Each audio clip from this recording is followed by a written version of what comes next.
because we love you and we are very happy when we see you. We appreciate and understand that you are away from home as you try to look for opportunities to earn out a living for you and for your families. And we appreciate not all of us can be in Kenya. We need to widen our territories and go out there and look for opportunities. And for this opportunity God has given you to be out here in the United States, we thank God for that opportunity. And we are happy to see you looking happy, looking healthy, looking good. We feel happy. I want to say that you've done a good job here in the US because you have been very good ambassadors for country. Kenya is respected across the world because of the various ambassadors like yourselves, the way you have conducted yourselves here, the way you have been with people here. Please continue doing so. What brings me to the United States? I've come here to connect with our people because it's important. You know, Chinua Achebe, in one of his books, will say, when kids meet together for a meal, it is not because they have no food in their own homes. No, it is because it is healthy and appropriate for kinsmen to have a meal together as a child. Isn't it? He went ahead to say that when kinsmen meet in a homestead, one of them, and look at the moon as a child, they go away. It is not because they cannot see the moon from their homes. No. It's because it is good for kinsmen to meet and chat. So I've come here to meet my fellow Kenyans, to talk, to understand one another, to get to know each other, find out where you are, what you do, and to get a perspective of what you want us to do back home. You know, in Kenya, I'm the champion of listening to the ground. I'm here to listen to the people. Because you will tell me the truth. Because you talk to the people back home every day. And you know exactly what they feel and what they want. So I'll be around for a while to engage Kenyans, to listen to them, and understand what Kenyans feel and what they want, and how they would like to be governed as we try to craft a new administration in the next general election. I would like to walk with Kenyans. I would like to carry them along. I don't want to be a ruler. I want to be a leader of people. And when you lead people, you listen to them so that you carry them along with you. So, first and foremost, let me underscore the importance of the Diaspora Brigade. Kenyans who are out of the country in the diaspora are critical. In the 80s and the 70s, the leading foreign exchange earner, the one that used to earn as foreign exchange, is coffee, followed by tea. As we moved to the 90s, coffee and tea were overtaken by tourism. As we speak today, the biggest foreign exchange earner to our motherland, it's not coffee, it's not tea, it is not tourism, it is the remittances from the diaspora. We are the drivers of our economy. If you guys stop remitting money, the country will just come to a standstill. We will not be able to pay our foreign debt, we will not have foreign exchange reserves, and the economy will grind to a halt. You are therefore a very important component of our governance structure, and any serious leader must seek serious partnership with the diaspora. And for those of us who put some dairy animals back home, and when you come back home, please have some dairy cows. Those dairy cows don't produce milk. You must look after them. You don't just give them hay. You give them lucerne. You give them dairy milk. Nowadays, we get the mattresses to sleep on so that they don't feel cold. In addition, we get them blankets. People are getting even more sophisticated. We give them country music, so that they are happy to produce milk. So, the diaspora brigade is like a dairy cow. They must be looked after for them to continue.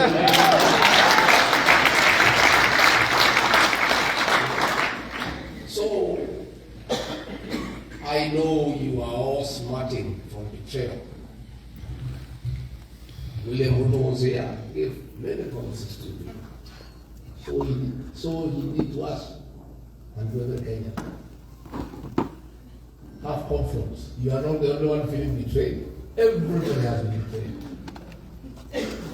He said he'll put money in people's pockets.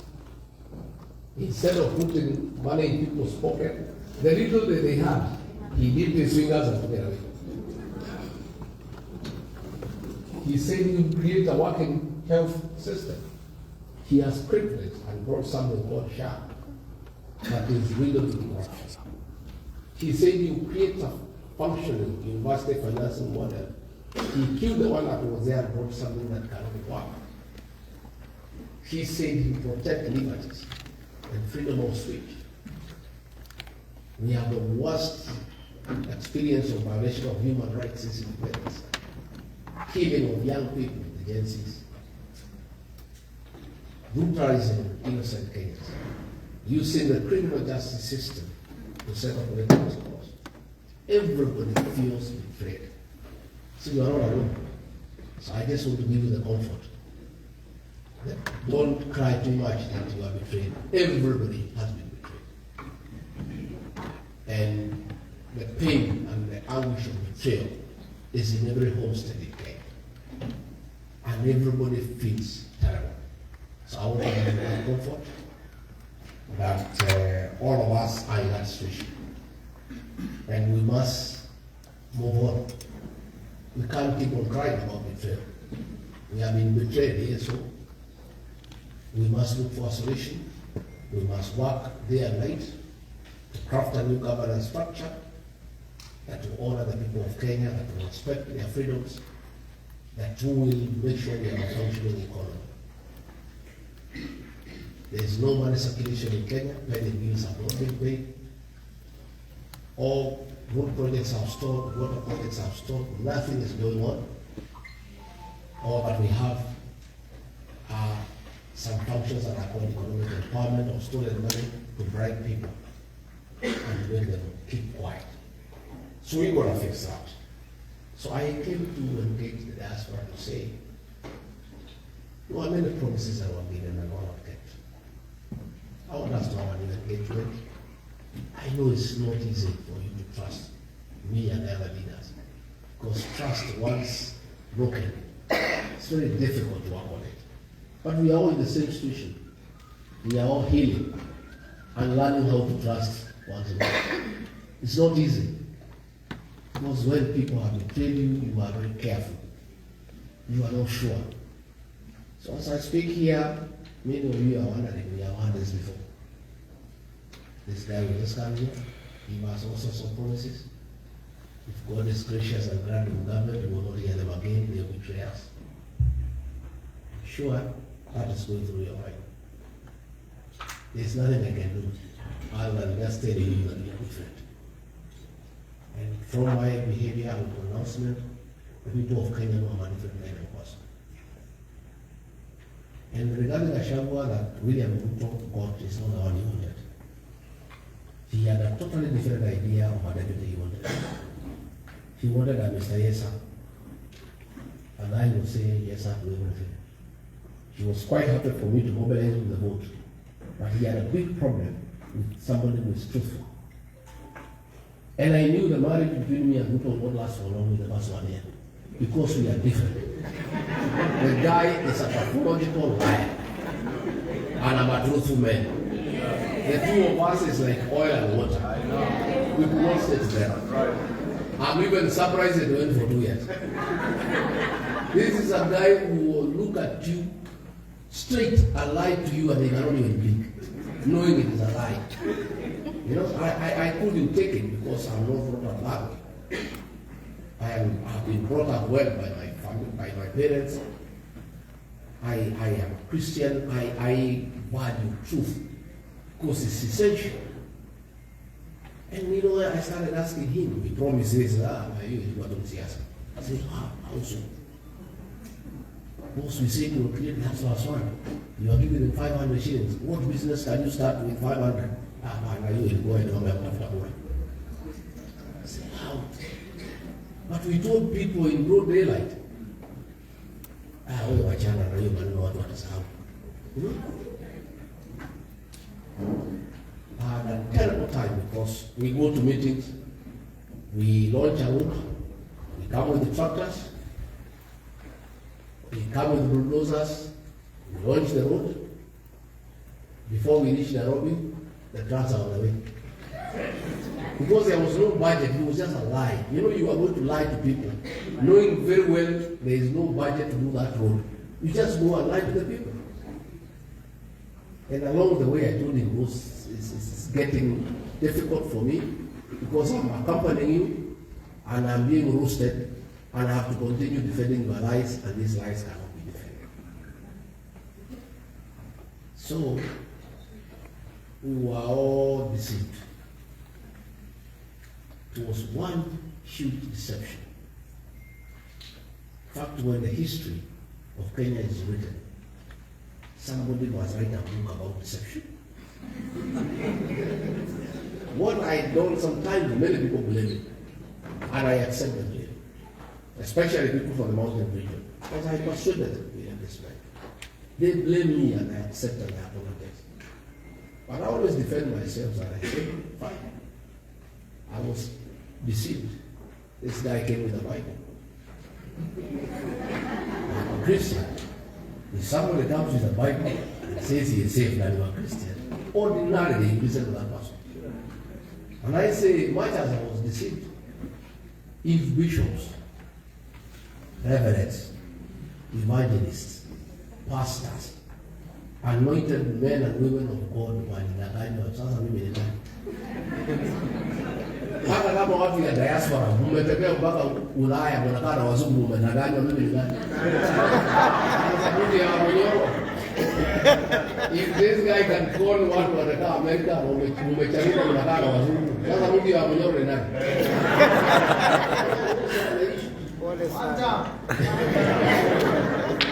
So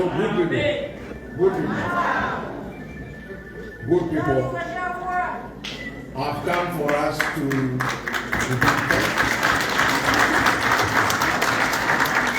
I want us to chart a new friendship based on honesty, integrity, and truth. Amen. What we can do, we say we can do. What we cannot do, we say we cannot. What we can try, we say we shall try. Isn't it? Yeah, that's true. You know, like I was there when you were promised that the deputy ambassadors in our embassies and high commissions will be from the diaspora. I was there when that commitment was made. It was not all right. I tried to fight hard for the consulate in Los Angeles to go to one of you. It was not possible. I tried to fight for the deputy ambassador in Washington, D.C. to be one of you. It was not possible. I managed in London. He got a mission there. Was in Diaspora to be the deputy high commissioner in London. That is a promise any genuine leader can keep because it has no cost implication. Absolutely none. About 5, 6, 7 consulates, it will be difficult because they require financial outlay. But placing diaspora people as a deputy head of nation in our embassies across Kenya is a commitment any honest leader can give. Because it costs you nothing. It's also good for the country. Because you are saying, this is somebody who has lived in the US for 10, 15 years. If that person is in the embassy, that person appreciates what Kenyans are going through in the US. That person understands how the Americans want to interact with Kenya. That person knows how we can get more business opportunities. That person understands how we can create more trade relationships with our host country. Because that person has been part and parcel of that country. I want to say those are things we are going to discuss, and I want to promise that all the things we agree that have no financial constraints, that just require goodwill and being truthful, will be done. I am aware of the need for more consular services across the United States. And that again is something any reasonable leader should be able to have. We don't have to have physical consulates, but you can have a mobile service so that Kenyans can get consular services across. Their IDs, their birth certificates, their parent certificates, this and that and the other. And where there are challenges, like you said, you were sorting out yesterday, with the legal authorities, there are people who can help. I think in my stay here, we are going to engage and agree what we're going to do, how we're going to do it going forward. I want to say that we have many things we shall discuss and implement. And as I've told you, you are the daily cow of the Kenyan economy. I have every intention to keep that cow happy. Even if it's getting country music, it's going to happen. Because we need money to grow our economy. And the money is with you guys. We must get this money. We're not about it. We're not going to get it by being liars, by mistreating people. It's by having a truthful engagement to see how these remittances can come and boost our local economy. We had agreed on a housing fund. Initially, the president had convinced me that it was a good thing, and we thought we could have a diaspora program. We build the houses together. Only for me later to learn that it wasn't as intended. It was just a scheme to make money by selling cement, by selling steel, by selling mabati, for doing biashara. And Kenyans have said no. It's not the work of government to build houses. You do roads, let us water, let us sewage, let us electricity. Kila mtu kajenga ile nyumba ambaye inapelekana uzito wake. Kitaka barua moja, anaendelea. Kitaka one bedroom, anaendelea. So these are conversations that we're going to have, but I'm very, very happy to tell you that I'm very clear in my mind that for our country to grow, a very serious and practical engagement with the diaspora people is absolutely necessary. And I want to enter that arrangement. Back home, it's not very rosy, but there is hope for a better tomorrow. The English say the darkest hour is just before dawn. Our dawn is coming. I think this morning they have sworn in the IEBC, we have commissioners in place, and we've got to have our elections. And that is our first test. We have to wear the election on the Kasongo.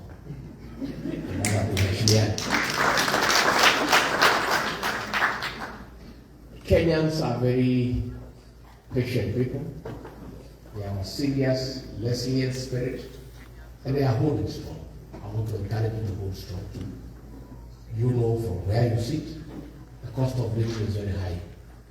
And if you want to know whether our economy is growing, just talk to the diaspora people. They are the best barometer. Forget about those economic service of the treasury. Oh, economic growth of 5.6%. Oh, inflation has gone down by 3 points. Forget about those things. If you want to know the way the economy is growing, don't go in that one. They'll tell you whether there is growth or not. Because they do a lot of support for people work at home. They support their parents with shopping. Before 2022, they were doing shopping for 10,000. The same shopping today is 35,000. True or false? So you guys know when there is economic decline. You don't need anybody to tell you. You can tell. And you are feeling it when you are here because you support families back home. So the cost of living is unbearable. It's too high. Too much taxation because there's too much theft and too much diversion of public funds for selfish endeavors by the leadership. So these are things we're gonna do together. As we speak today, there is a lot of fear because of threats of killings. The president, it is starting with the Minister for CN, the Minister for Interior Security. He gave orders, a character called Ruto, that police should shoot people and kill them. As we speak, a value has just ended in Morala of a young fellow called Boniface Monto. He was selling masks in the streets of Morala. You saw that video. He was shot, point blank. That police officer who shot him yesterday was charged with the murder. No comment is nowhere to help the house. 3 days before, Gachagua himself said, no, don't kill them. Shoot in the leg. But if you are shot in the leg, you will die because of bleeding. He was simply saying the same thing, but in a simplified fashion. Because everybody who is shot is likely to die. That is the president, the commander-in-chief of the armed forces. He swore by the Constitution to protect life and property. He is issuing orders for people to be shot. The day before yesterday, the chairman of the Foreign and Defense Committee, Nelson Koech, said that the president is wrong for saying shoot on the leg. He said shoot to kill. That guy, his committee oversees the Department of Defense. That committee oversees the National Intelligence Service and the Foreign Service. So you can see the president and the homeboys are all talking about killing. When they are not talking about killing, they are talking about sending people to prison. As we speak, 38 Gen Zs were taken to court yesterday in Kahawa courts and charged with terrorism. Terrorism. So, what has happened is that for Ruto and the homeboys, the reality of one term has just sunk. They thought it was a joke. And they have gone berserk. And they have actually become reckless. Because when the president of a country tells police to shoot people, and he's the one who's supposed to protect people, is the highest level of recklessness. So that is a battle that I want to invite you to help us. We have no other recourse to save our country other than sending this guy home. Yeah?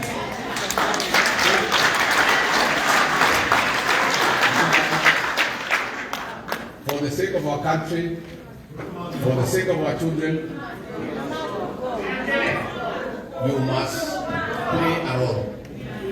So I have come to the stage to tell you, good people, you cannot be silent bystanders in the US. You must play a role in the liberation of our country, in whichever way. by talking to people back home, by pushing online, because I see you push a lot. You guys spend a lot of time on smartphone, and you are doing a good job. And the guys at home, because they listen to you, because ordinarily, any peace reporter, anybody who has an income, has influence over a minimum of 2 other people. Yeah? You guys have a lot of influence back at home. The people you send money for shopping, for medicine, for school fees, they listen to you. Please tell our people back home that we have a task ahead of us to restore the dignity of our country and our people. This guy must be one time.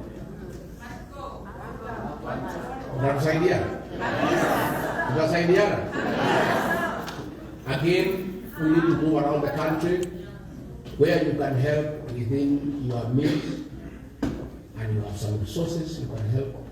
You are welcome, so that we keep it going. We have 2 years to go. It's not easy, but it's good. And let me confirm to you people, that propaganda by William Ruto and his stories, that is Kikuyu nation that is against him, is a lie. It's a big lie. I have been to the coast, it's one time. I've been to Kisii, it's one time. I've been to Masai Land, I have been to Western, I stay in Nairobi, I live in the mountain,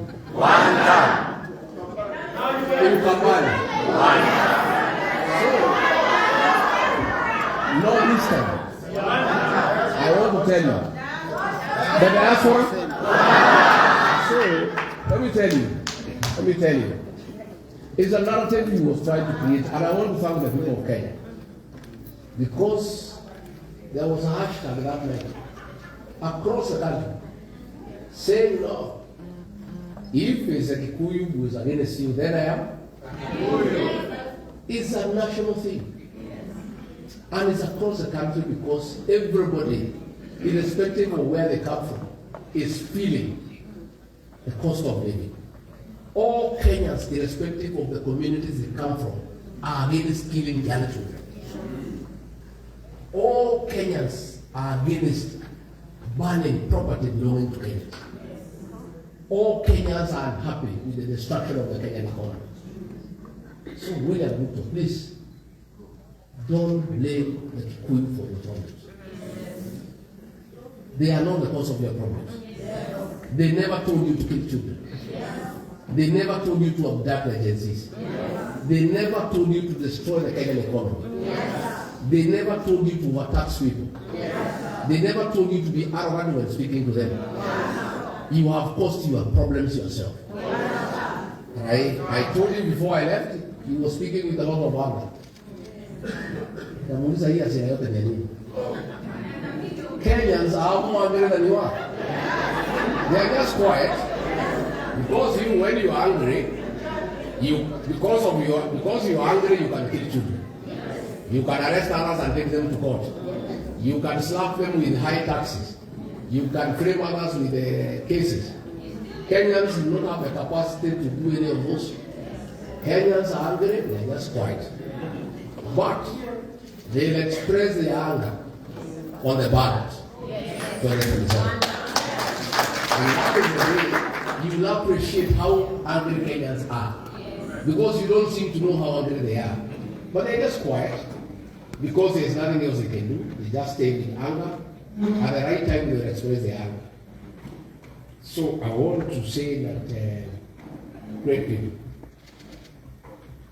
don't worry. Stay strong.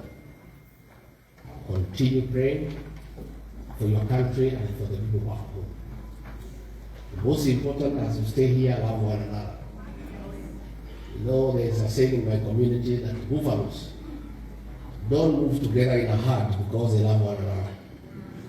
They move together in a herd because of the danger of moving alone.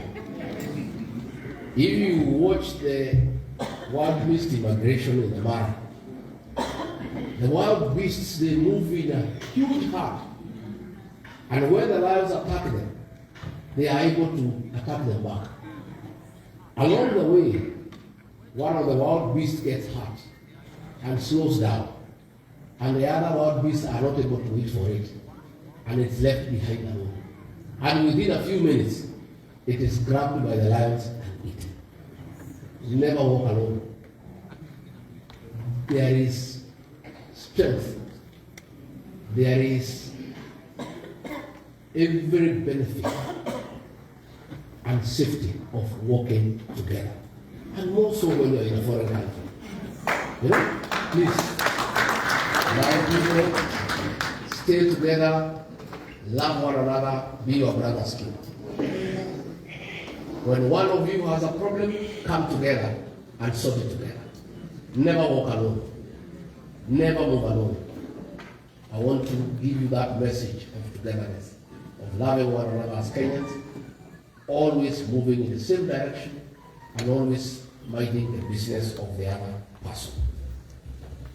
As I wind up, so that I can answer one or two questions, I want to assure you that we as leaders in the United Opposition are clear in our mind that we cannot allow ourselves to be divided because Gachagua will slip through and Kenya will be finished.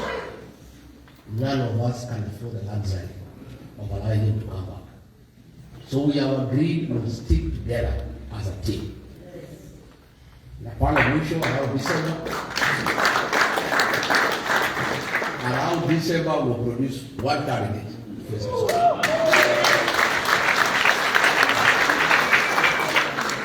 And I have said, if we pick Alonso Musyoka, we support him today. Yeah. If we pick Fred Matiang'i, we support him. If we pick Eugene Wamalwa, if we pick our sister Mala Karua, and if by God's grace they pick Man Rigathi, nitakibisa hizi kwa masema.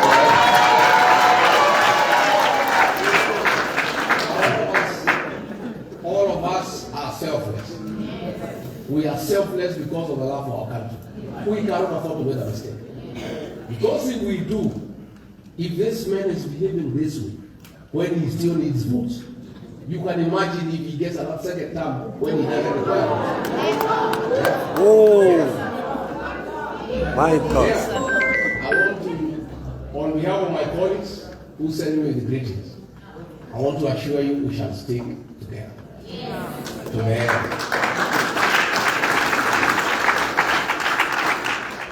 Number two, you have heard William Ruto ranting that people want to overthrow him. There's nothing like that. Nobody wants to overthrow him. It's a lie. He wants to use that as an excuse to suppress people, to arrest leaders and jail people. Nobody is interested in moving from office through unconstitutional means. He came through the ballot. He will live through that. And we are saying nobody wants to remove him. In fact, if anybody removed him, Kenyans will be very disappointed because they want an opportunity to humiliate him. Yes. They want to relish that moment of sending him home through the ballot. So let him not cry, foul, cry, move everywhere. Oh, I don't have because the candidate is nothing. People are waiting for the elections. The elections will be sorted out through the ballot. And I can tell you, even if they are together with Raila in the ballot, we'll beat him 7+1.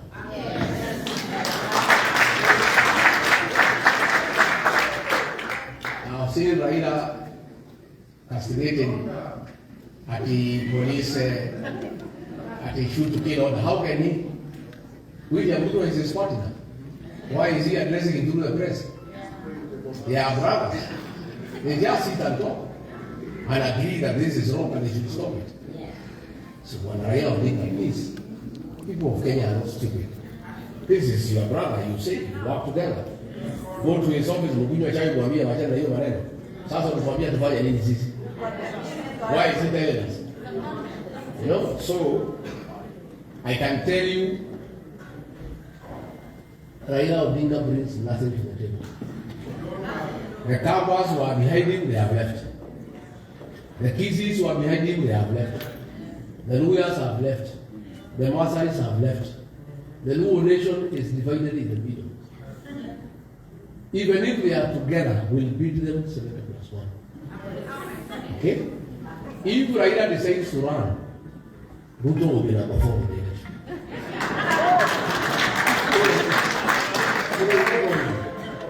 Either way, we are okay. Yeah? It's one plan. So don't be worried at all. The people of Kenya have made decisions. Those decisions are finalized and nothing will change.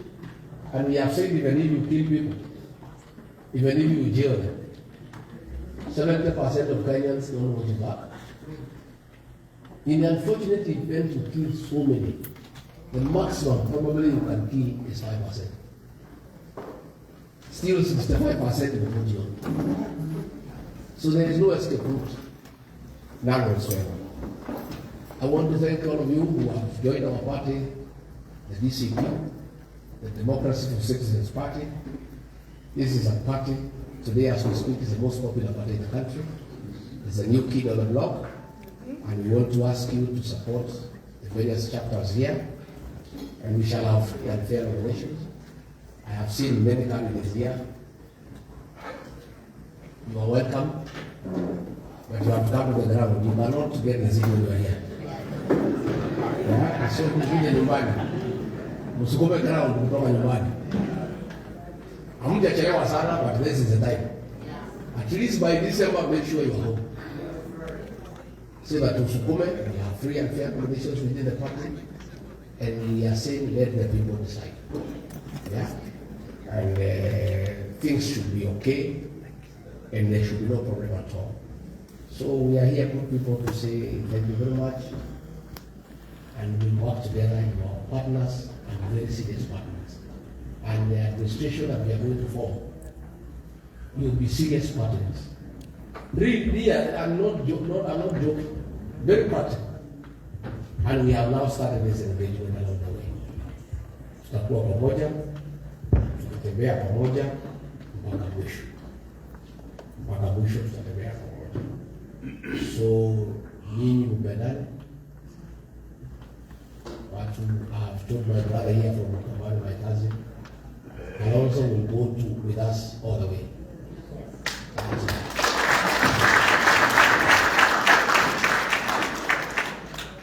The guys from Kisi, Matian will go with us all the way. The guy from Lembe Nation, Matebea, Omalo, and Cleo Malala will go together all the way. And no other people. And then, on top of that, we have all the basic holders are with us. There are about 3.5 million in Kenya. And every basic holder has a minimum influence of 2 more. So that is already 10.5 million. Wako tayari tu wanabisa siku gani? Juu ya hayo tuko na Gen Z. Na hao watoto watatu kujua. They are leave for those young boys and girls. This thing is done. It's only that it is too far away. That is only kitu inafanya tukae na wasiwasi kidogo. But it's good and it's done and it will be done and done properly. So we continue. The people from California, from everywhere else, you guys want to visit everywhere leo. Sasa nikija lesa ikuwa nikaenda wapi? Twende pole pole. Let me visit 5 states, I come another 5, like that, pole. Hapa mtani niendelee kukuja. So, and by the way, I am also taking time to rest kidogo and wind as we engage. And already since we came yesterday, I feel very rested. And we will walk this journey together so that now we can have a few questions I can be able to answer you. Because it's important for me to listen to you and answer your question. If you have any query, I can answer, and then we can go from there. Yes, Kuzo.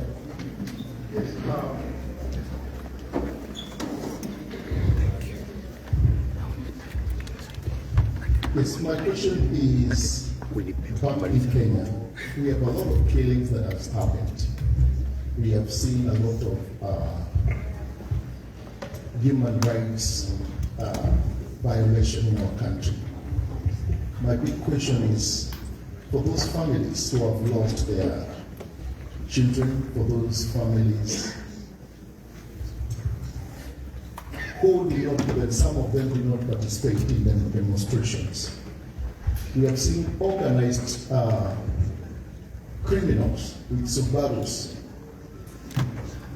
They claim they are not police officers, but we know who drives Subarus. I want to ask this question. When it comes to such a thing, what is that? Is there any group that is going to prosecute this matter? I mean ICC? Yes. Because we don't have anyone in Kenya who can help us on this. We see the president praising the police. We see the minister praising the police. Even when they have shot little children like Msichana mdogo aliwawa, there is nobody in government condemning such killings. They are all praising the police for what they have done. My question is, who is fighting for these families? Thank you. Thank you very much. That's a very good question. Let me confirm that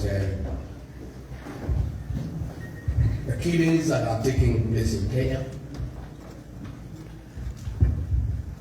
are all crimes under the Rome statutes and admissible before the International Criminal Court. I want to confirm that we have put up a team that is documenting all the atrocities, all the killings, all the displacements, all the disappearances, all the abductions. And we have a team that is putting evidence together to take William Ruto to the ICC at The Hague.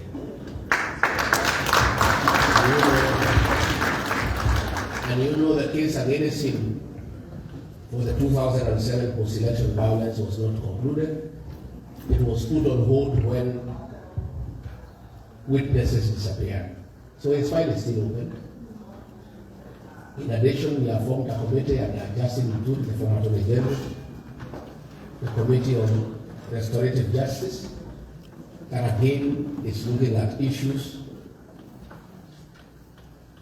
that when we form government, we will look into the compensation of Gen Zs who have been abducted and killed and other families that have faced atrocities under this administration. So, Musijani, and we are working on it. Again, we have a team of lawyers that are giving pro bono services to the Gen Zs.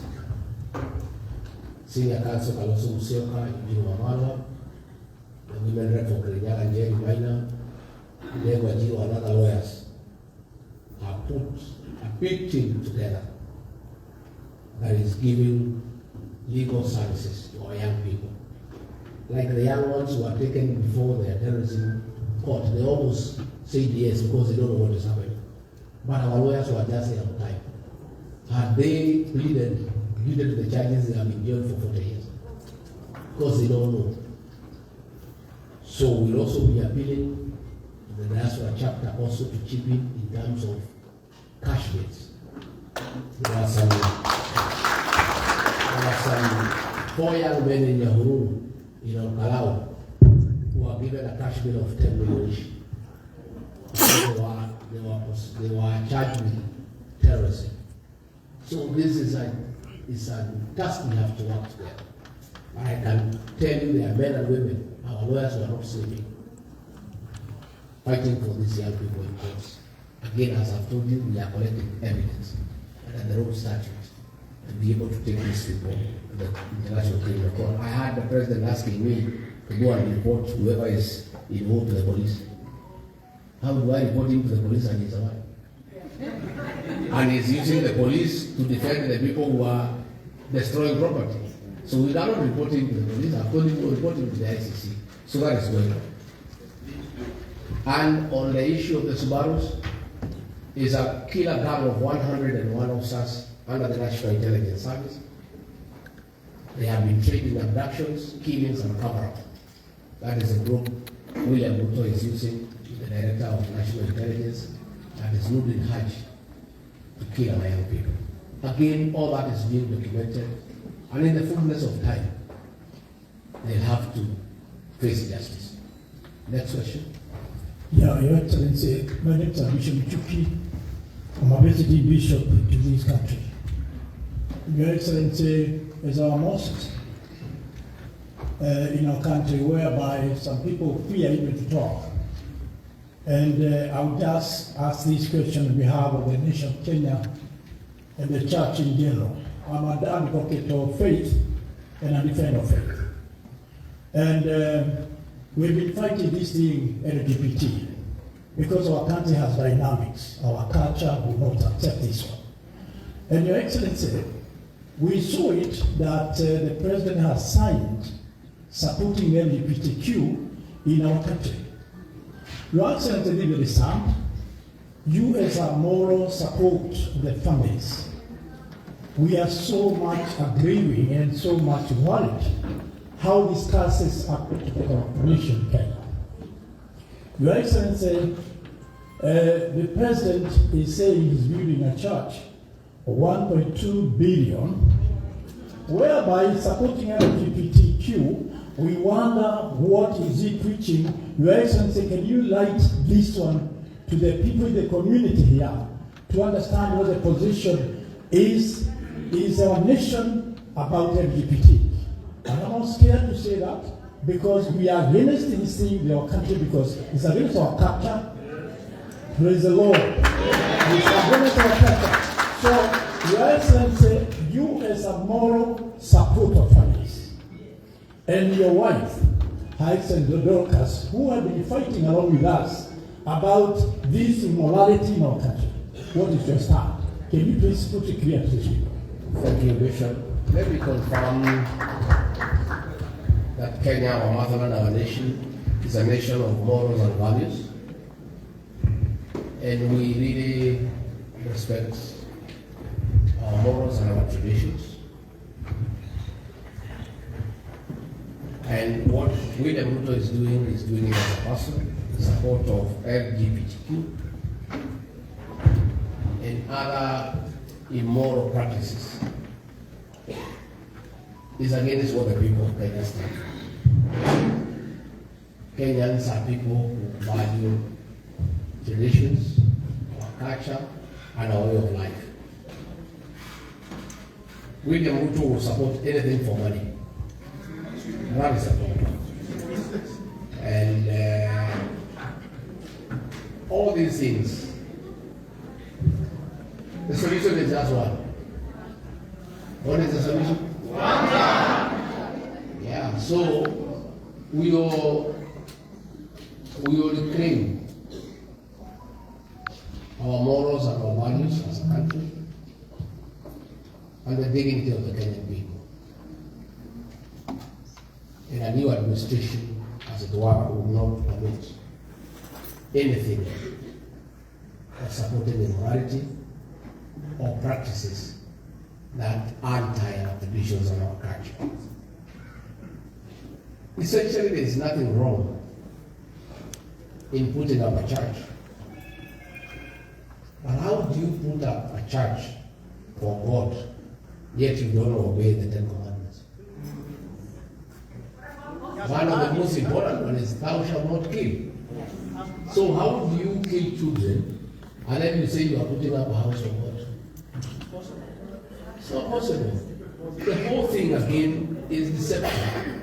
You know what has happened is that the church, supported his candidate. He has lost the support of the church. So he thought if he says he's putting up a church in State House, our Christians, our pastors, our reverends will go back to him. It did not happen, it did not happen. It did not happen. So I want to confirm that we make sure that we support our values and our value system. I saw the other day the personal assistant of the president, one called Farouk, parading one of our women leaders in a public function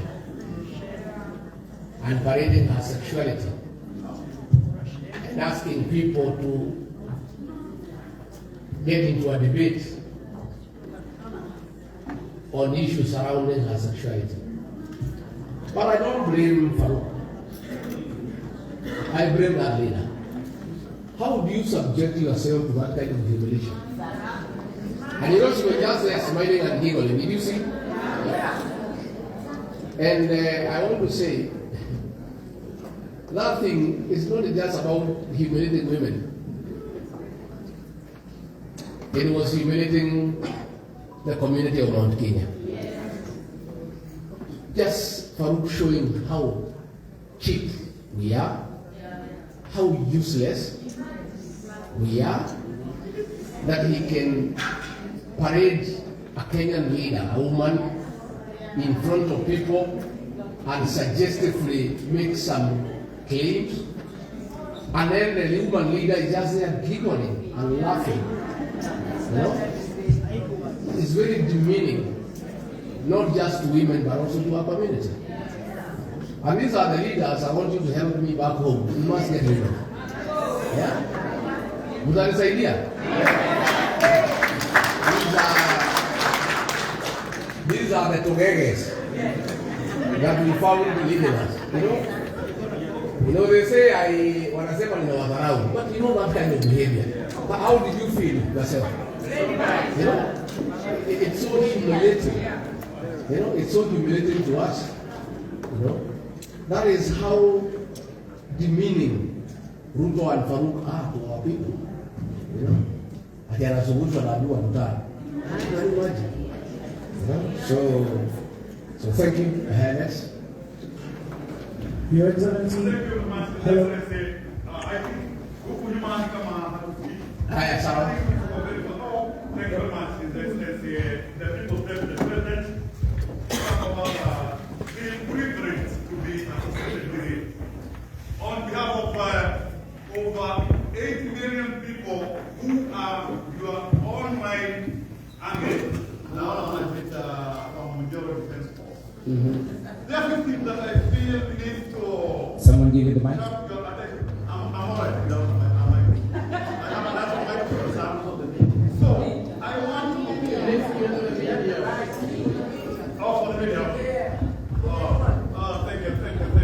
Thank you very much. And you come at us how to get us. Okay, thank you, His Excellency.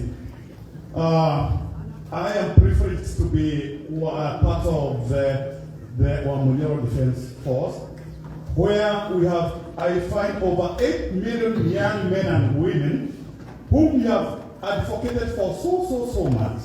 That's the only area, the only place that they are able to bring out what is in them. As we were having this conversation this morning, I have seen them write a lot of messages, and they are like, please, as His Excellency has his tour of America, we have our young men and women who are serving in the army. They are out here with us, and they told me to ask you to take note that all the speakers who talked this morning, they didn't have a young man or a woman whom you so much advocate about, the Gen Zs and the Merinos. Please take note of that. And my second point is, please, you are so large, I cannot say enough of the same.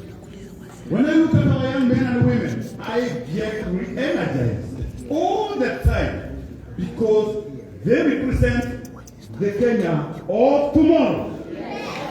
They represent what Kenya is about. I may not be able to say one time, I may just say it, but I know those young men and women who have been to the streets, those young men and women who are not getting proper education, they may not be able to say it out there. But we know we can be able to say it through you by giving you the support that you need. His Excellency, allow me to make this other point, and because you have said it very clear, let everyone know His Excellency, the People's Deputy President, have no preferred candidate. I have heard him say, watu wetu, the online army, wanasikia, wajue he has no preferred candidate. He has told us very clearly that he is part of a team, a conversation that will change our country. One time! Thank you, my point is all. Thank you. I think. Thank you very much. Thank you. I think your point is noted. I think going forward, the organizers, it will be nice and kind that in every engagement we have the Gen Zs having a voice, so that we can also listen to them because they are the future of tomorrow. Yes. Let's listen to Gen Z. Okay.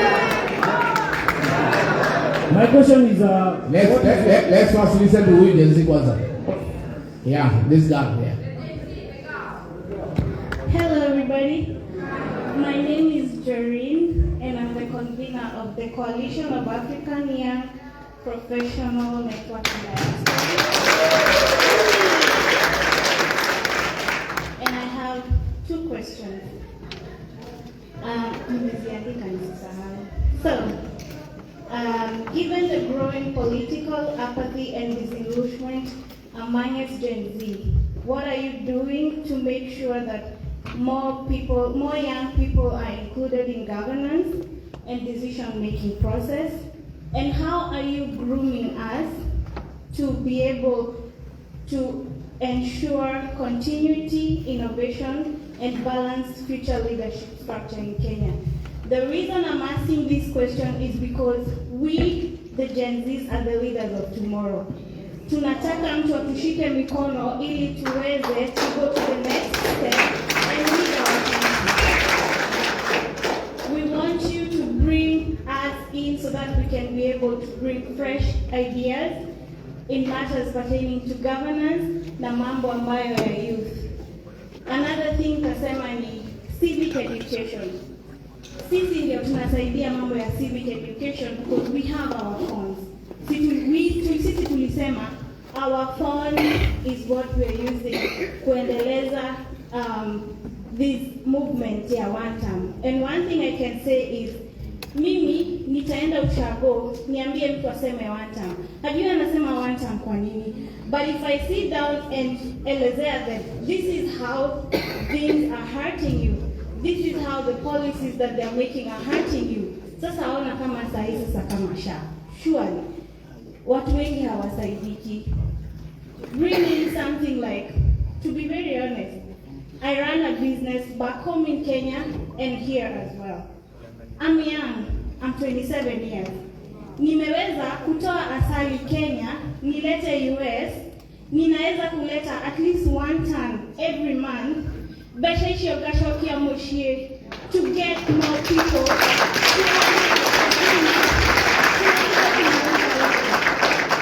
I support close to 100 women within East Africa. Yes. So, Mimi, kama Gen Z, I have the zeal, I have the power, I have the ability, and I have the mindset to be able to toa resources back home na kuja nauzia watu. Ukinipata huko kwa farmers market, representing Kenya, representing Africa, but what is happening back home? Surely, let's all come together to watch a divisive politics. Let's forge forward. Kama ni vitu tunatoa tutoe. If we are coming up with policies.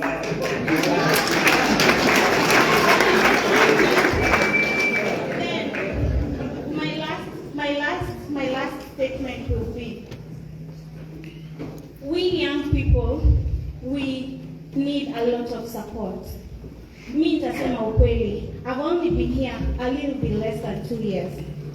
For me to be able to let asali huku, it has taken me 2 years to get all the documentation right. Where are the treasure attaches? Where are the people wenye watatushika mikono watuambie ni urarima wina bebe ukaponye ule atokure US, UK.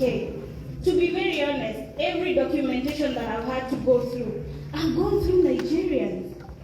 Surely, wao ndio wanasaidia kuapply FDA. Nimeenda Walmart, unaona products za West Africa. Uku, I have my products in a couple of stores. When you go into the stores, what are you finding? West African products, where are our Kenyan products? Ziko wapi?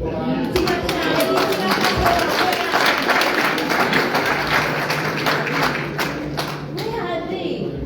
So let's just send me one time.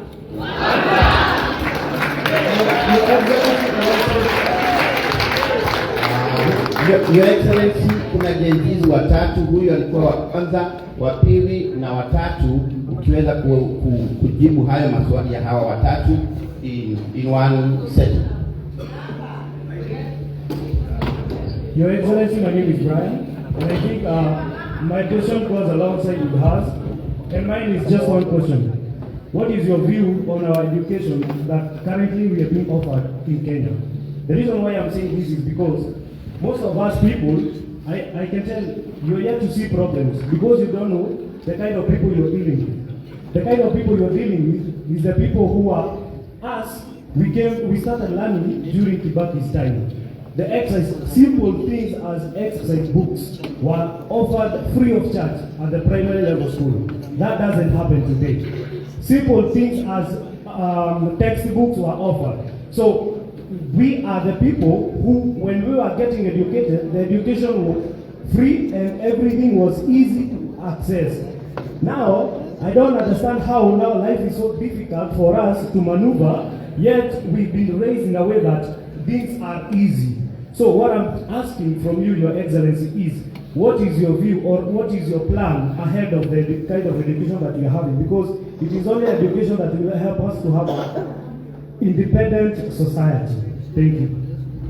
And please ask the question, don't explain the question. That's the work of the DP.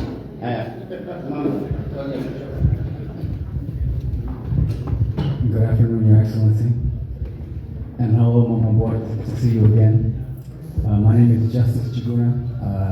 I run a nonprofit here in Seattle, and I just wanted to bring a few things to our attention. You said the diaspora has a lot of influence, and I think one thing that's been forgotten is the Gen Zs here in America. We're undergoing a crisis that's being overlooked. I'm glad that you came to Washington State because I have some statistics to share with you here. 49.1% of our Kenyan youth are in jail here in Seattle. And I know you're going to be going to other states. I know you're going to be going to California, Texas. I don't know their statistics, but I'm going to share you some more that we have here. 60% of our youth here in Seattle are struggling with mental health. 23% are struggling with crime. 50% are struggling with substance abuse. There's an ongoing crisis here in America, let alone here in Seattle. We think that things in the diaspora are very smooth because there's money, it's green, it's good. But there's a lot of pressure. We came to a foreign land. You know, our parents brought us here, which we thank our parents for bringing us here. But this place is a jungle, and it's very difficult for us. We want to know, what plan do you have for the Gen Zs here in America, because we feel forgotten. There's no way almost 50% of young people here in Seattle are in jail.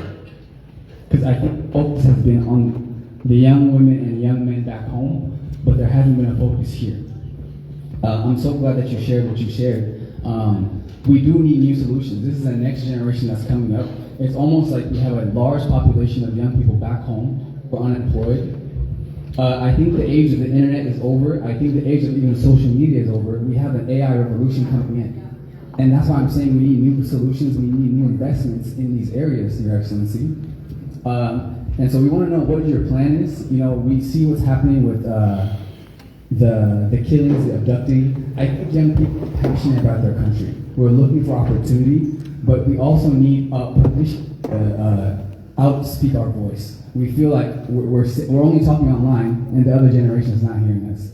I think this is a generational battle, and we need your help, Your Excellency. Thank you so much. Thank you. Thank you. Before he said his question, he was one of the Gen Z who was supposed to talk, and he had a testimony about 7 years ago what you did for him. So he will just say that in a very simple way, and then you ask your question, and he will be the last one after the Excellency answers the question. That's okay. After His Excellency answers all those questions, then we'll have one mama, just one mama, and then we do some ceremony there because of time. Thank you. Your Excellency, thank you very much. I want just to remind you that for 7 years you remembered my father, and we met and you helped me to come here in the United States, and I'm forever grateful. And thank you, Mama Boys Pia, kwa kutuma ujumbe and also the letter. So I'm deeply grateful for that, and forever grateful. My question is, I actually support the two Gen Zs, what they have spoken, and it's actually very true. But here's the question. In the streets of Kenya, we have seen death of our youth. We have witnessed a birth of a new kind of youth. For us who are in diaspora, we are watching in our hearts, and we have, we have purpose in our hands. So this is our question: how can we include our voice, our votes, and our vision for a new Kenya in the global conversation? Just another testimony: I have been able to represent Kenya in the human rights in Asia and also in Europe, and we are not much represented in the global arena. And I think it's about time for us to speak out and to start bringing justice, because our young people are struggling, and we have to be organized. And we're asking you, Your Excellency, to be able to support us so that such kind of ideas which have been birthed here can be able to be seen in the world. Thank you. Yeah.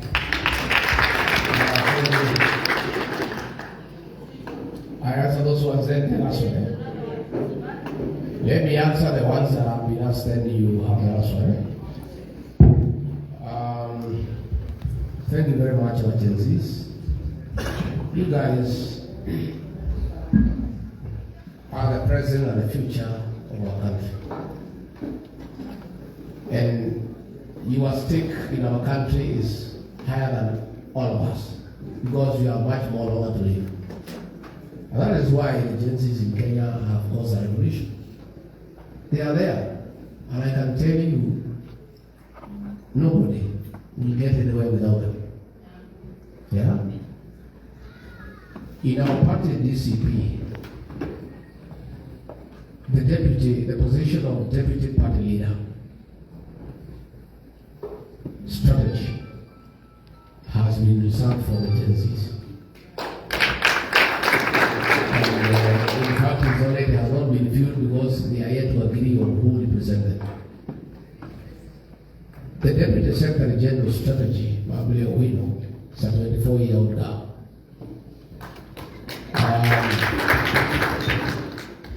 The leader of our youth in DCP, Jerry, is in remand right now facing treason charges because of being close to us. She is suffering not because she has committed any crime. Kimani Ichung'wah stage managed the attack of police station in Kikuyu and blamed those young people from Kiambu. There are 35 of them. Jerry is among them. We have our 5 senior positions. They have all been reserved for the Gen Zs, because I believe they are the future of this country. And there is no way we're going to craft a strategy for the future without the involvement of the stakeholders. So the Gen Zs will be part and parcel of the decision-making process. And I have had a meeting with my National Executive Council, and we have agreed in areas where we are strong, where we are going to sweep all the seats, the nominated positions. Say, for example, in Nairobi, we have like 35 nominated MCs. I believe about 30 of them will come to the party. Half of them, 15, will be given to the Gen Zs. So that we are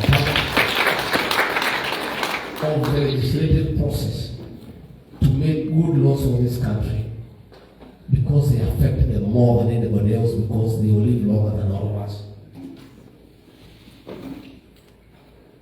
In the formation of our government, the Gen Zs and the millennials will play a critical role, as they have the necessary qualifications to occupy these positions. So you see a government that is led with people with experience and knowledge, backed by youthful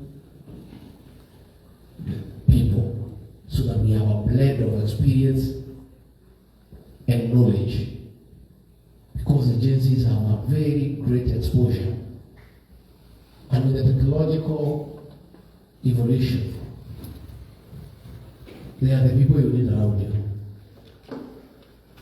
Even ourselves now at our age, for us to succeed as leaders, you'll be foolish if you don't surround yourself with the Gen Zs and the millennials. These are the people who give you the ideas and they energize you to be able to succeed as a leader. You have talked about supporting business. It's true. I tried to find when I was in government, I did not succeed. To make sure that we have an avalanche of trade attaches in every nation. To be able to create business opportunities, to be able to help our people with the registration processes, with getting the necessary documentation. I agree, it's a shame. I traveled to Europe many times, Germany, Brussels, where despite us having the best coffee and tea in the world, it was nowhere in the shelves. Because we have not put in the necessary infrastructure in our missions in terms of enhancing our capacity to market our Kenyan products and to support Kenyan businessmen and women to be able to do business abroad.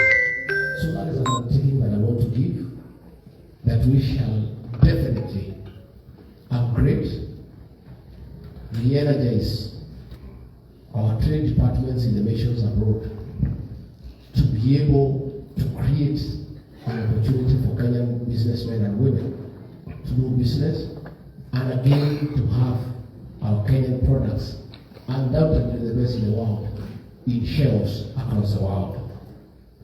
Brian talked about education. It's true. The CBC is in total confusion. There has been attempts to review it, but stakeholder participation has not been very monumental, so that the stakeholders, the parents, the teachers, the educationists, the students, the people themselves can give a contribution on how they would want this system of the CBC to be. That is something that we also intend to go into, so that we make sure there is enough public participation and all stakeholders are given an opportunity to make a contribution in our education system. Mwai Kibaki gave us free education. William Ruto has made it. Education now is for those who are able. Mwai Kibaki, when he came in 2002, he gave free education to everybody, and that is how many people, including many of you in this hall, were able to go through school. Again, Uhuru Kenyatta came with an intervention of trying to help people with examination fees. Again, that has been scrapped. Again, help that many of us, I included, are beneficiaries of the High Education Loans Board, has been messed up, and Ruto has come up with something that nobody can understand. And in the process, most young people at home. Education for a country is key, and we intend to give it the first priority in terms of reforms, with stakeholder participation, to make sure that we have a financing model to help children, even those from less fortunate members of society, are able to enjoy university education. Again, even secondary school education and primary education. So that is a commitment that I can give, that we cannot just sit and let the education system be messed up, because we will be destroying the future of our country and a whole generation. Just as I talked about the challenges that face our youth, not just here in America, but in our country as well. Pastor Lucas and I did a lot of work in terms of fighting the drug menace, drugs and substance abuse. And we had succeeded in 2 years to make sure that our young people who are sleeping in trenches were back home and have started even getting families. Since we left office, illicit alcohol is back in the streets. Drugs are everywhere. We are having a big challenge with our young population. So just as the way you have explained that we have challenges with young people here in jail, others having challenges with drug abuse, it is a problem not just here but also in the country as well. And this is a program that requires very serious intervention from government. And that is why we are saying we need to strengthen our consular services in our missions abroad to be able to have those interventions. Again, we have to call upon our religious organizations, our churches, that the battle of drugs, alcoholism cannot be won by government alone. It's a partnership between government and society. A lot of counseling is required. A lot of the young people get into drugs because there is nobody they can talk to. They are lost. Parents are so busy working, clocking 1 hour to make ends meet, and they have found no time to engage their children. So these are programs that we work together between the government, our embassies, our religious organizations, the various groups that you have, so that we look for a solution together. It's a big problem that nobody can wish away.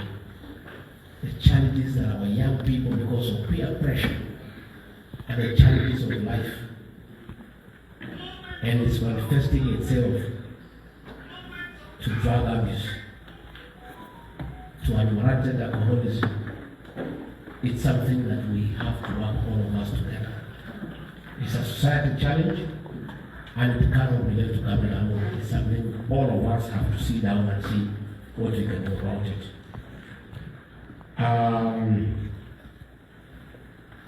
The Gen Zs must have a voice. And I'm telling you back home, the Gen Zs are not waiting for anybody to give them the voice. Just the way I've heard that young guy there spoke and said, why are the Gen Zs not speaking? That is the way. And after you ask, 3 of them are spoken. The Gen Zs, you must fight for your space. And nobody will come for you at home to take your place at the decision-making table.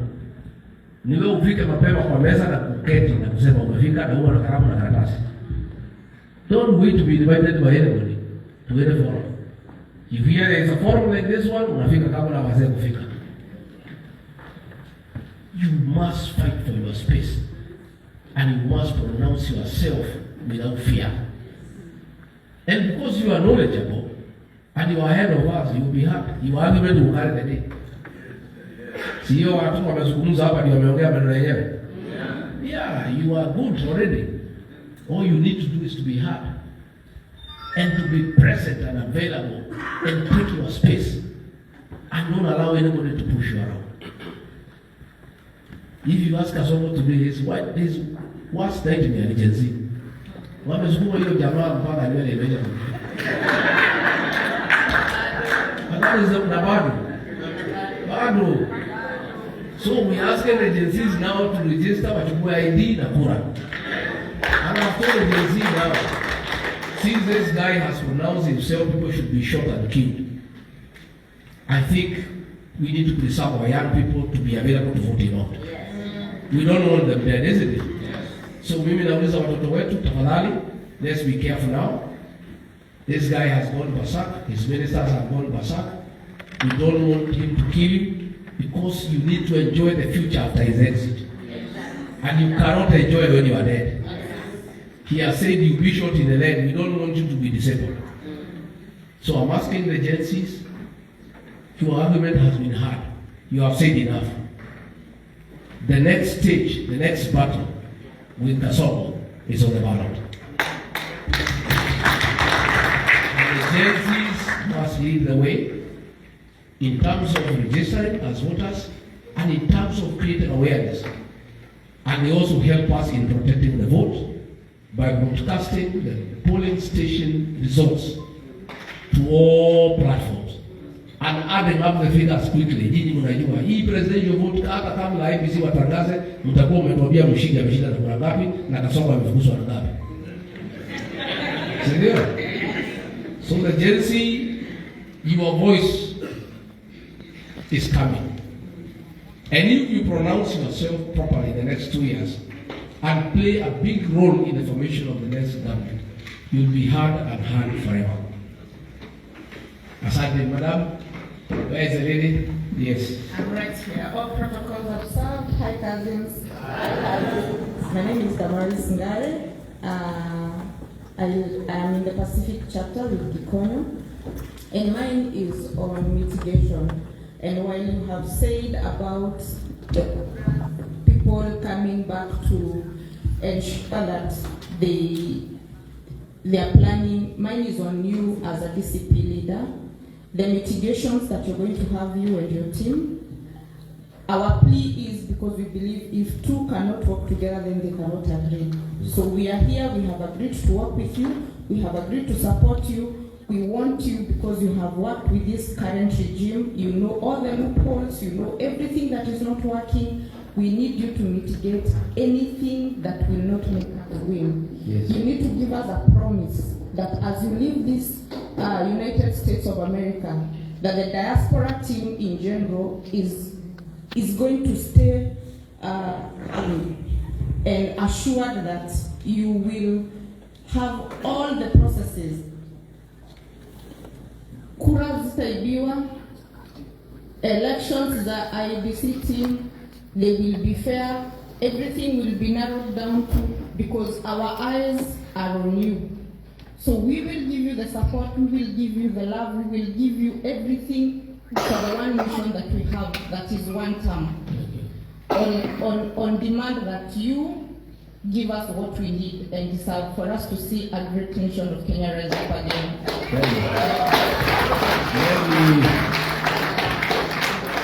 Let me assure you, huyu Kasongo mambo yake yote tunajua. Hakuna mahali atapitia. And even if he becomes the chairman of IEBC, we'll still be. The margin will be so huge, I can tell you. Nobody can play around with it. But I agree with you. We'll document all the various loopholes, all the various challenges, and working together, we'll address them. But as I promise you, we'll work together. Sindio? You don't very many remarks. I want to thank all of you. You see, I have one more. Okay. Let's easy. Okay, let's have order, right? Let's have order, man. You've spoken, please. If there is anything, as His Excellency, he just spotted one. So we will just have one and then that's all, please. And this is by the honor of His Excellency. We have given you because you are DCP colors. Thank you. Hi, cousins. Bwana Yesu asifiwe. I'm Evangelist Nyokabi, Director of Family Organization Empowerment. It's an NGO that we empower women and youth in Kenya and here in America. We have in office in Europe, Spain, and we are condemning the act that is done by our mkubwa, hata ninashindwa kumuita nini. Sisi kama wamama, nimeona Kenya wamama wanalia na uchungu mwingi sana, na hawana mtu wa kuwatetea, sababu ukiinuka useme kitu jioni. Kwa hivyo nimesimama kama wamama nikiomba His Excellency, ukienda Kenya, simama na watoto wetu. Vile wanasema watawapiga risasi miguu, wanamaliza kizazi chetu. Kwa hivyo tunaomba kama wamama, maneno yote ya meneno hapa siwezi rudia. Mengi yamenenwa, nilikuwa nimesema nitanena hii, nikasikia imenenwa, umejibu maswali vizuri. But wamama wa Amerika watendi kuogopa. God ndiye aliwaleta hapa. Mungu mwenye aliwaleta hapa atawadumisha hapa. Kwa hivyo tutafinyiliwa kwa sababu tumeambiwa maneno mengine. Kwa hivyo kile ningeomba wa mama wa Kenya, muwatetee. Mtetee wa mama wa Kenya kwa sababu mwingi sana vile watoto wao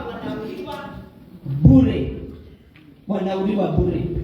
Nao jinsi ile ningewaomba mtulie, vile mkubwa wetu ametuambia, mtulie, mngojee Mungu awatetee kwa sababu Mungu ashakuja kuwatetea.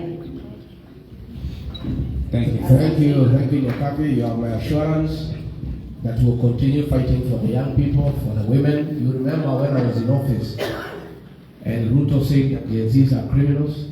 I called President Mombasa, I told him no. You remember?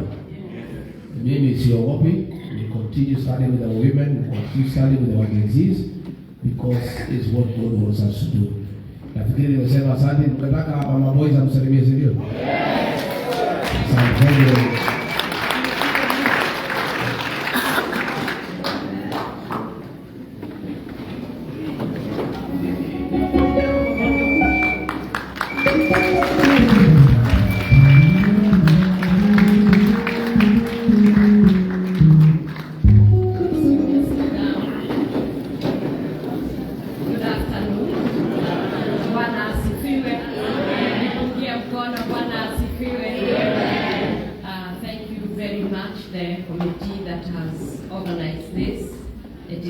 Successful event where you can come and discuss.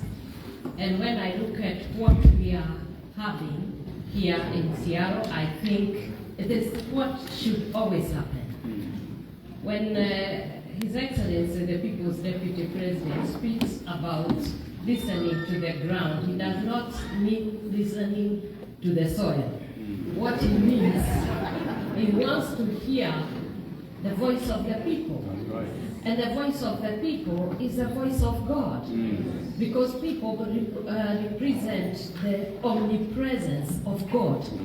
And when people are heard, then you can be able to formulate good legislation and laws that are able to govern them the way they want. Even God himself invites us to the place of coming and discussing. He wants to hear you. God can do all things and knows all things and does not need us. But in the Holy Book, he tells us, come, let us reason together. He can do all those things without consulting you. He says even before you say anything, he already knows what you want. But he has asked you, ask me. And I think that is where now the things went wrong. When we are not meeting, when we are not discussing, when people are intimidated to fear that you cannot be able to speak, when the church cannot be able to stand by the truth, when the church stands there and watches as the children are being abducted, they are neutral because they do not want to offend somebody. When we sit there and see our children dying, men and women, families crying day and night. We see our children depressed, killing themselves, committing suicide. You go to the health system, it's not working. You go to education, it's not working. And we want to be silenced and we say that we are okay. And even if we were to live and live very long in such a situation, I think it will be the wrong way to live. And that's why everyone must stand up, because the country is ours. God created us to be able to live in a country that is peaceful, where people can discuss with one another, where people have health systems and structures that are working, where people have shelter, people are fed, where our children are not killed every day. And I think it is us to say how we need to be governed. When we went to the elections of 2022, we worked very hard. It was the first time I think the church was involved. And what we wanted is a church to sit on the decision-making tables where we could make a difference as a people. Because the Christians or the religious people, they don't go to heaven and come down in the morning. We walk on those roads. We are the ones who, we need that clean water. We need all these things. And therefore, sitting down and also being the compass and the conscience of the society, where we can say killing is wrong, murder is not allowed. When we can sit on those decision-making tables and tell people when it is going south, we tell them the Bible says. And I think many of the people who are there, they are blaming us for having spoken concerning our president who is there today. But I can tell you, when I preach to you, because now I'm a preacher, and you get saved, I do not come to follow to see how you end with God. Your decisions can either make you backslide and you receive a punishment from God. It is not for the preacher to come and make you holy. It is you to maintain the testimony that you have been given. It goes the same even for the presidents that we choose and elect all over the world. They are supposed to serve the people. And if they don't serve the people, then the people will speak against that. And I think it is the decisions that every one of us makes that makes a difference. And therefore, you made a conscious decision yourselves to invite my husband to come here and be able to speak with you and reason with you and hear you what you are saying in the United States. And I believe that all of us, why we are here and in large numbers, is because we are concerned and we are patriotic about our nation. And we would like to see a change. And that is why our president must listen. He must have an ear that will listen and make sure that he's doing the right thing. There is no problem in him building a church at the State House. That would be fine. But if you are to put up a church in the State House, and there is blood in your hands, where everyone is complaining about violation of human rights, where we are talking about murder of our children, where people have tears, men are crying. You saw the father of Oroch.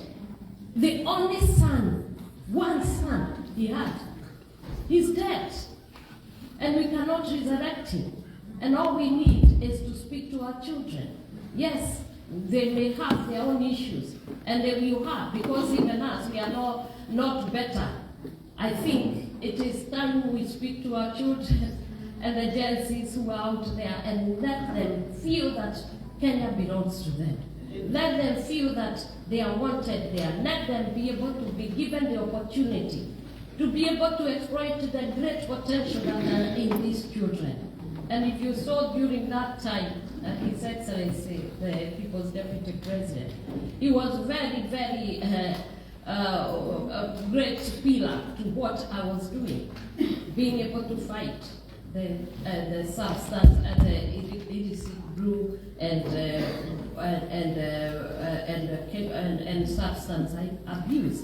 They came up and they restricted laws from the county. And I think that is what was bringing success. But after that, the legislation was changed. And we need to speak up. We have children who are out there now with bills that they cannot be able to afford. And I think as Gen Zs, as the mothers and everyone, you must start to know how are you going to raise the money. Because they imagine that if, for instance, those children are put there and they continue to be put on terrorism cases, what will happen is that they will not be able to, they will be detained there for a long time. They may not be able to raise the 10 million they are being asked, and so our children are going to have issues. So we must start really thinking and thinking how can we be able to help and to change Kenya. May God bless you. Let's give a hand clap once again as we near our time to do something different Kiari, please.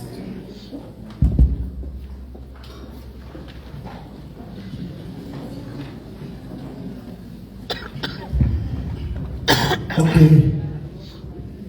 I want to request all the chapter officials to go next to that banner. And Mr. Chairman, I want to acknowledge your presence. You can say hi to your people. This is our national chairman. As I request all the officials, all the chapter officials to go there, I'll give mic to my chairman to say hi. Thank you, Chair. Good afternoon, everyone. First of all, I'm so sorry I had an issue with the plane. I had to stay at the airport, not on the airport for 17 hours. Then eventually they canceled the flight. They took Southwest, they canceled it. But I said, now they're going to stop. I'm here. I'm happy to see a good number there. And we're happy. And I'm pretty sure we're going to meet in the evening, in the dinner, and we'll have more conversation. I don't want to keep you more because you've been here since morning. We'll meet in the evening and the dinner. Thank you so much.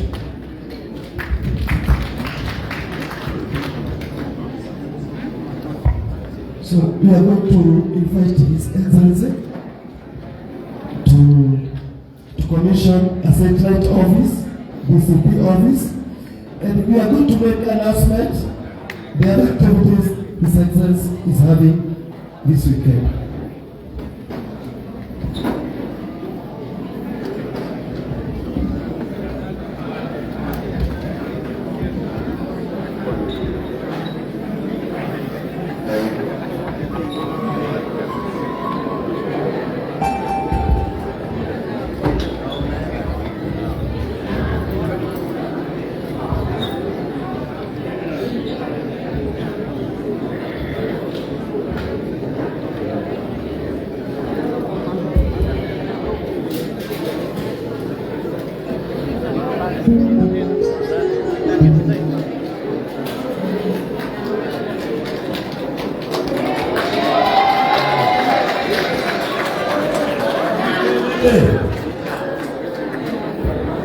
Thank you very much, Mr. Sana, for commissioning this chapter here in Seattle. May the party grow, may the party be strong, may it have many members. Asante sana, tunashukuru sana. Thank you very much.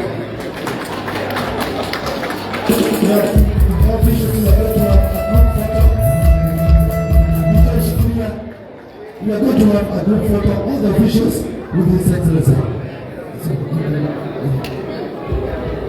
Cameraman Tupande. A group photo of all the officials.